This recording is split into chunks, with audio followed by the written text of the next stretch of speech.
저는 오늘 마태복음 8장 말씀을 중심으로 잊지 마십시오 라는 제목으로 함께 은혜를 나누고자 합니다.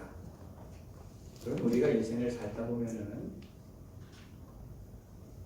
여기가 내 인생의 끝인가 보다. 더 이상 나는 일어설 힘이 없다 하는 이런 위기를 만납니다. 아마 연세가 저보다가 좀 많으신 분들은 아마 그런 인생의 고비들을 이기고 넘어와서 여기까지 오셨을 줄 압니다.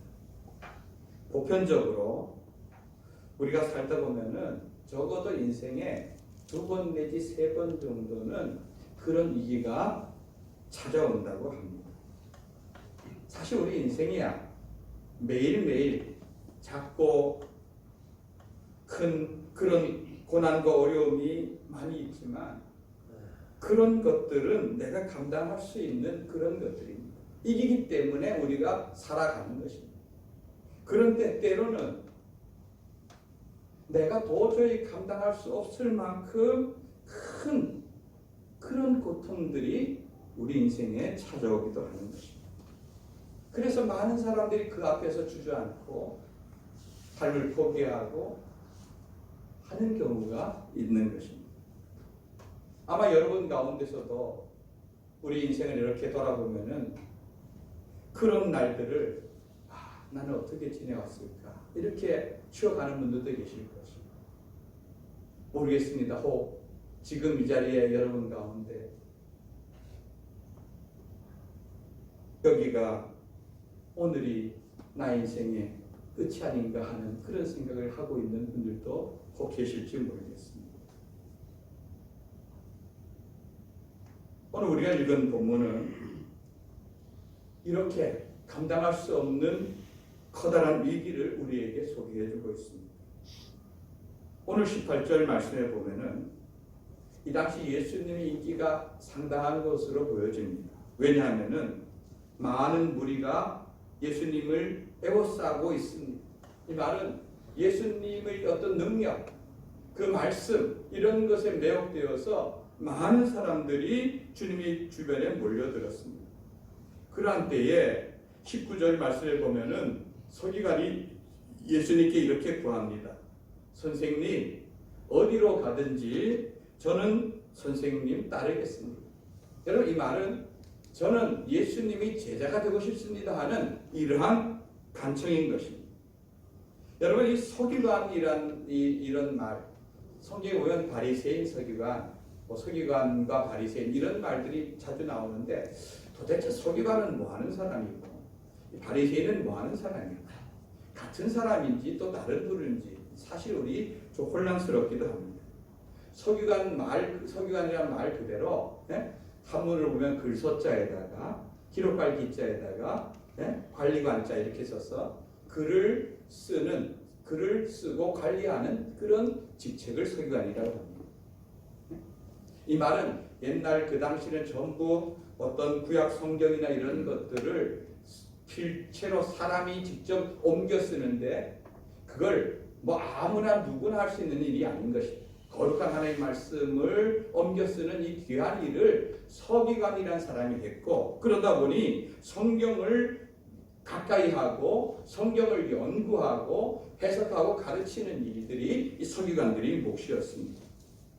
그런데 이 서기관들이 대부분이 그 당시 여러 종파가 있었는데 그 가운데 하나인 바리새파라고 하는 그 종파에 속하여 있기 때문에 바리새인과 서기관 이러면은 거의 동일한 그런 사람들로 성경은 쓰고 있는 것입니다. 특히 이 서기관이란 이 사람들은 그 바리새인들 중에서도 우두머리로 인정될 만큼 그 사람들 세계 속에서 거물급 지도자인 것입니다. 이스라엘 백성들 속에서 서기관, 바리새인 이러면은 모든 백성들이 존경하고 따르는 그들의 쉽게 말하면 지역의 어르신들이죠. 어른들인 것입니다. 여러분 그런 사람이 예수님의 제자가 되겠다고 자청하는 것 자체가 놀랍고 큰 일인 것입니다. 여러분 예수님 제자들 보십시오. 그 사람 대부분 뭡니까? 12명의 제자들 변변한 직업, 제가 어부를 무시해서가 아니라 그들은 그냥 하루 벌어서 하루 먹고 사는 어부 출신들 아닙니까?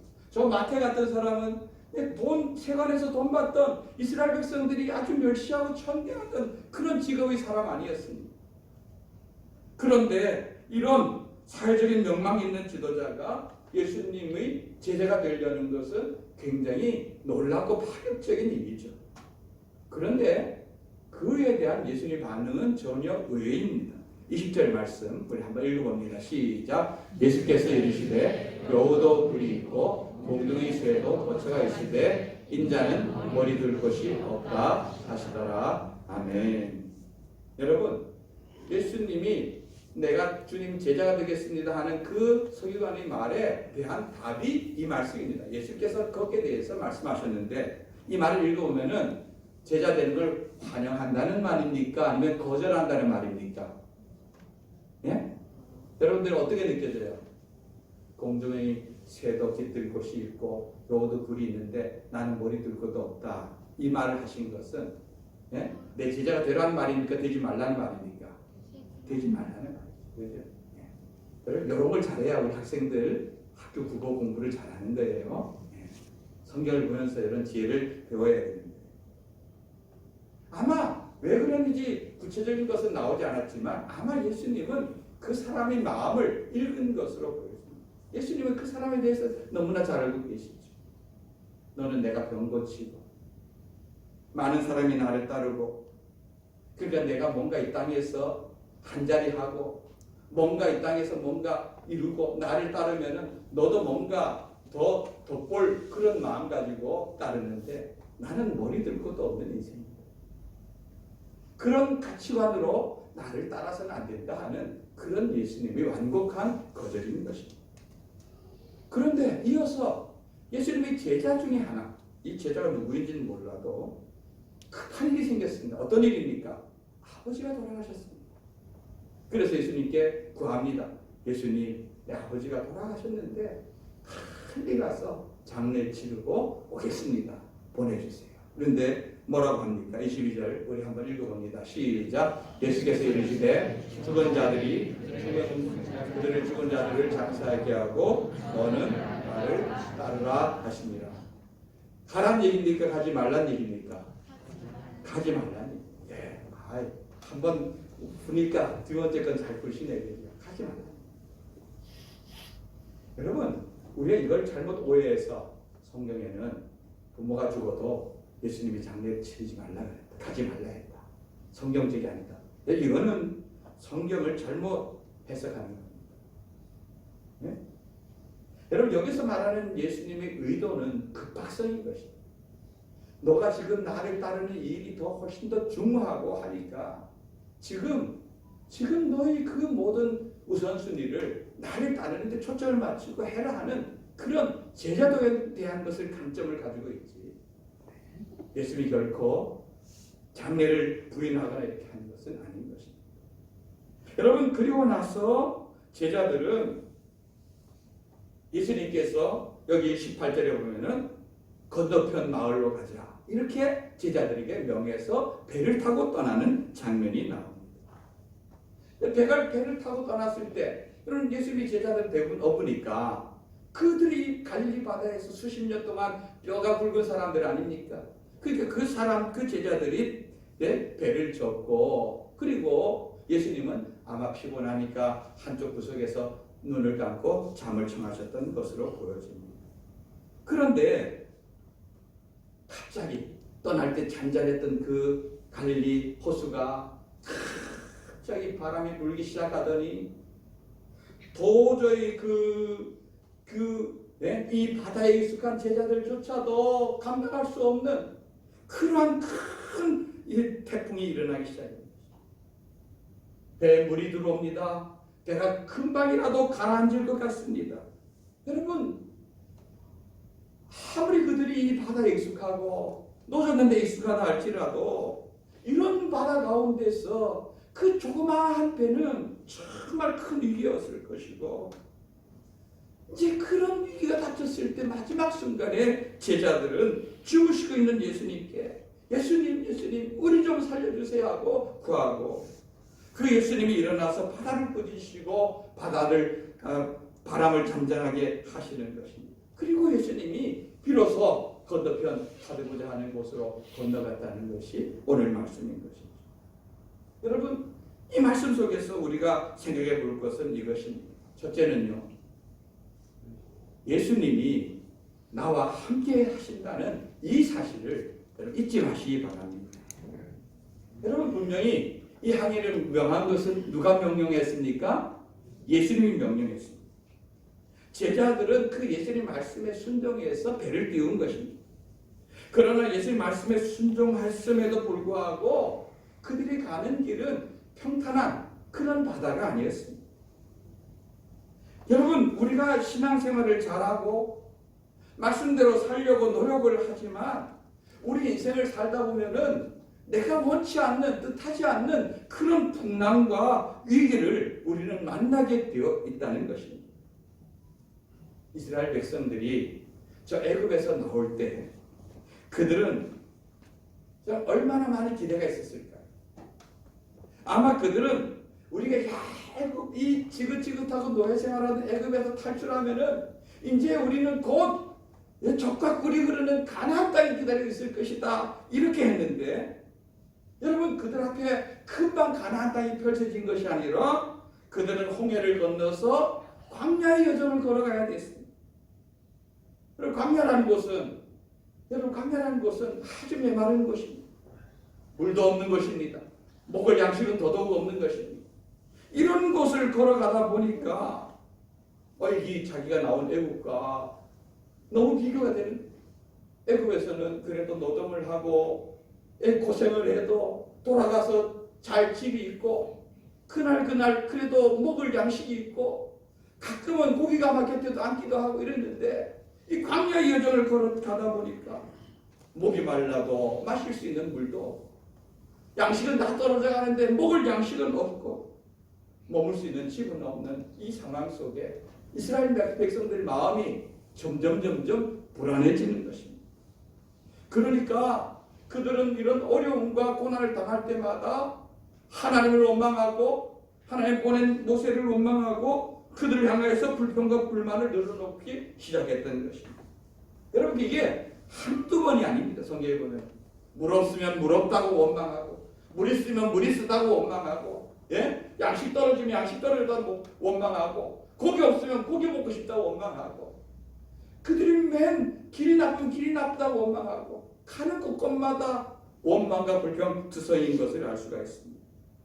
여러분, 그러면 그들이 원망하고 불평한다고 문제가 해결됐습니까? 그렇지 않습니다. 그래서 이런 말이 있습니다. 순종하면 7일, 원망하면 40년. 무슨 말씀인지 아시겠죠? 순종하면 7일, 원망하면 40년. 애굽에서 가나안 땅까지는요, 아무리 천천히 가고 많은 사람이 간다 할지라도 일주일이면 갈 수 있는 길이었어요. 그런데 이들은 가는 그 도중에서 때마다 원망과 불평으로 일관하다가 하나님께서, 야, 이놈들, 너희들은 아직 가나안 땅에 들어갈 만한 자격이 없어. 여기서 더 많은 훈련과 더 많은 하나님의 백성으로 있어야 돼. 그래서 하나님께서 그들을 40년이란 시간을 주어서 거기서 애굽에서 나온 그 모든 잔재와 뼈들을 찢고 나서야, 40년이 걸리고 나서야 들어갈 수가 있었던 것입니다. 여러분, 오늘 본문 내용을 보아도 분명히 예수님은 제자들을 향해서 배를 타고 가라고 명령했습니다. 그런데 그들이 가는 배에서 풍랑을 만났습니다. 여러분, 그 제자들 마음에 왜 분명히 예수님이 이 항해를 명령하셨는데 왜 우리가 이렇게 감당하지 못할 이런 어려움을 당할까? 아마 불편한 마음, 그런 원망하는 마음 있었을 줄 아는 것입니다. 우리가 신앙생활을 주님 뜻대로 살려고 노력해도 위기는 찾아올 수 있다는 것을 여러분 기억하시기 바랍니다. 여러분 가끔 이런 이야기를 듣습니다. 나는 왜 이렇게 신앙생활을 열심히 하는데, 또 기도도 많이 하는데, 또 주님이 주신 사명도 최선을 다해 감당하는데 왜 내 인생에 이렇게 어려움의 연속일까? 왜 이렇게 위기가 찾아올까 하면서 회의감이 들기도 하고 교회를 떠나기도 하고 신앙이 떨어지는 그런 성도들도 있습니다. 여러분, 그런데 우리가 분명히 알아야 될 것은 예수 믿는다고 해서 고생 끝 행복 시작이 아닌 것입니다.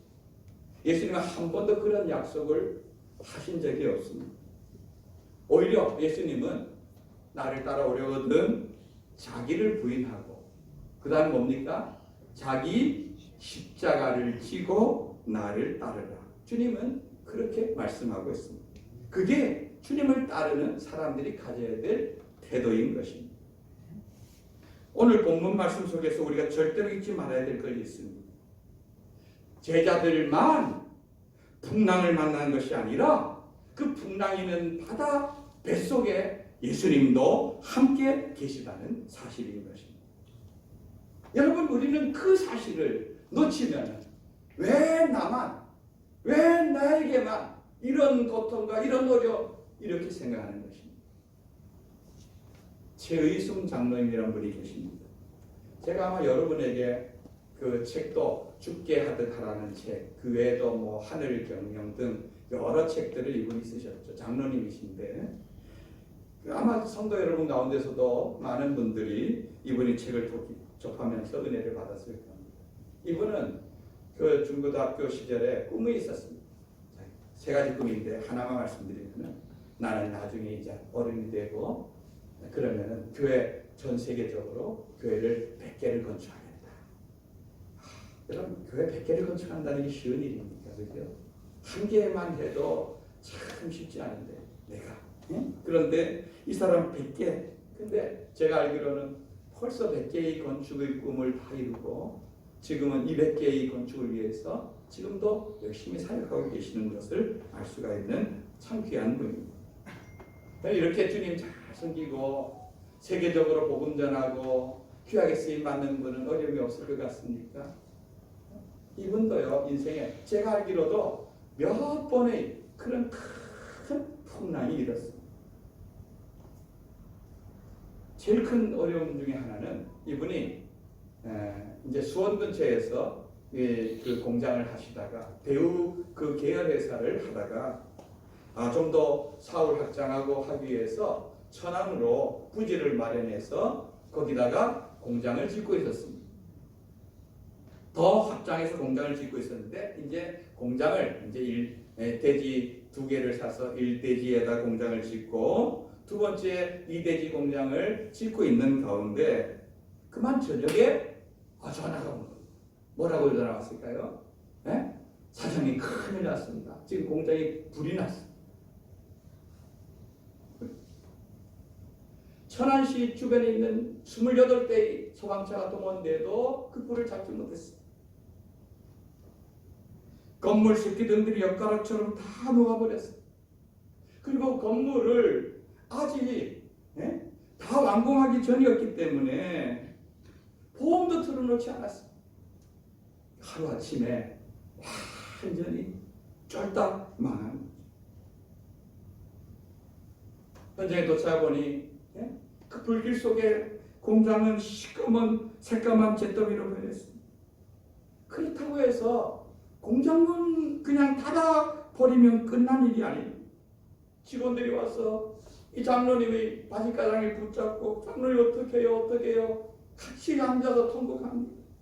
그 상황을 보면서 장로님도 땅바닥에 주저앉아서 엉엉 울고 말았습니다. 여러분, 그때 그의 마음에 어떤 마음이 들겠습니까? 내 인생 여기서 끝인가? 여기서 끝인가? 여러분, 누구라도 그런 일을 당하면은 그냥 죽어야 되겠다. 아니면 끝이다. 이런 마음 들지 않겠습니까? 그런 그에게 그때 그의 마음속에 의숭아, 내가 너와 함께한다. 내가 너와 함께한다 하는 세미한 음성이 그의 마음속에 들려왔습니다. 여러분, 예수님을 믿는다는 것은 원래 이런 위기 가운데서 나와 함께 계신 예수님을 정말 붙잡고 놓치지 않는 것입니다. 그래서 그는 그 자리에서 펄떡 일어나서 손을 번쩍 들고 외쳤습니다. 거기에 소방대원, 경찰, 그리고 직원들이 있는 곳에서 손을 번쩍 들고 이렇게 말했습니다. 나는 지금 하나님의 음성을 들었다. 하나님께서 나와 함께 하신다고 말씀하셨다. 하나님이 나와 함께 하시는데 뭐가 두려우랴? 나는 다시 일어설 것이다. 여러분, 주변에 있는 사람들이 볼 때 어떻게 보이겠습니까? 아이고, 저분이 충격을 너무 많이 받아가지고 정신이 헷가닥 했는가 보다 이렇게 보여지겠죠. 그렇죠? 그러나 이거는 정말 주님이 함께함을 그는 느꼈고 그 안에서 그 힘이 주저앉았던 힘이 일어날 수 있는 힘을 얻었던 것입니다.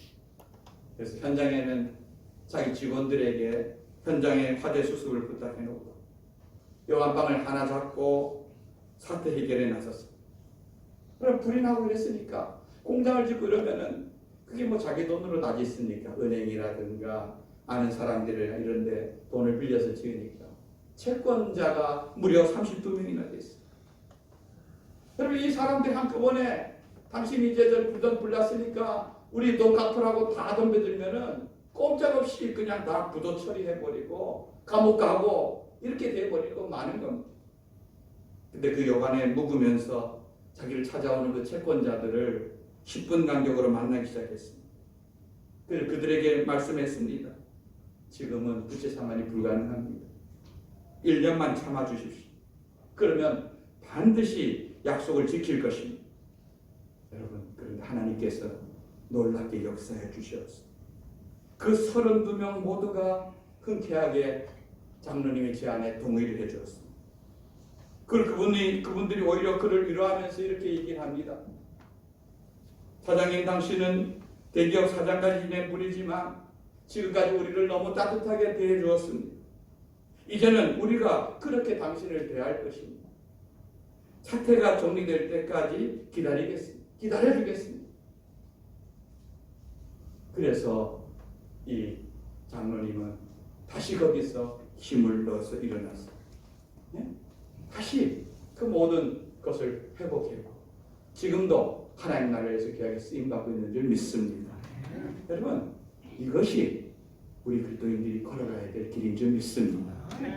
하나님이 나와 항상 함께 하신다는 사실을, 이 고난 속에서 함께 하신 사실을 잊지 마시기 바랍니다. 두 번째는요, 예수님이 깨우기 원하신다는 것을 잊지 마시기 바랍니다. 제자들은요, 처음에는 자기들 힘을 믿었겠죠. 자기들 기술이 있지 않습니까? 수십 년 동안 이 바다에 익숙해요. 그런데 이들은 자기 힘과 노력을 다 하다가 결국 안 되니까 한계 상황이 오니까 그때 가서야 예수님을 깨웁니다. 여기 보면 예수님을 깨우고 예수님 죽게 됐습니다. 우리 좀 살려주세요. 이렇게 부탁하는 장면을 볼 수 있습니다. 여러분, 예수님을 깨운다는 말을 지금 우리 표현으로 하면 뭘까요? 이거 다른 게 아니라 기도 아니겠습니까? 그렇죠? 주님 도와주세요. 내가 이렇게 죽게 됐습니다. 하는 것이 기도인 것입니다. 여러분, 기도하면은요, 주님이 일을 하십니다. 그렇기 때문에 우리는 기도의 자리를 가져야 되는 것입니다. 여러분, 지금 바다에 물이 들어오고 배가 금방 뒤집혀질 것 같은데 주님은 정말 그 제자들이 모든 상황을 아무것도 모르고 저쪽 구석에서 그냥 편안하게 잠을 자고 있을까요? 아닐 겁니다. 그런데 왜 예수님은 이렇게 풍랑이 부는데 아무런 행동도 대처도 하지 않고 그냥 가만히 한쪽 구석에 계셨을 것일까요? 그거는 예수님한테 제자들이 예수님을 찾기를 기다리고 계셨던 것입니다. 그것은요, 지금도 우리를 향하여서도 똑같이 적용할 수가 있습니다. 항상 우리와 함께 하신 예수님께서 우리 자신들이 예수님께 나와서 그분을 도움을 구하기를 간절히 기다리고 계신다는 것을 잊지 마시기 바랍니다. 우리는 예수님이 나와 함께 하신다는 사실을 잊지 않는 것도 중요하지만 예수님을 찾기 원하는 마음도 잊지 않기를 간절히 소망하는 것입니다. 여러분, 우리가 인생의 많은 문제 앞에서 정말 기도해야 되는 것은 바로 이런 이유 때문인 것입니다. 주님은 우리 인생의 문제 앞에서 우리를 건져주시기를 원하는 것입니다. 그리고 해결해 주시기를 원하시는 것입니다. 그래서 주님을 깨우기를 원하고 계시는 것입니다.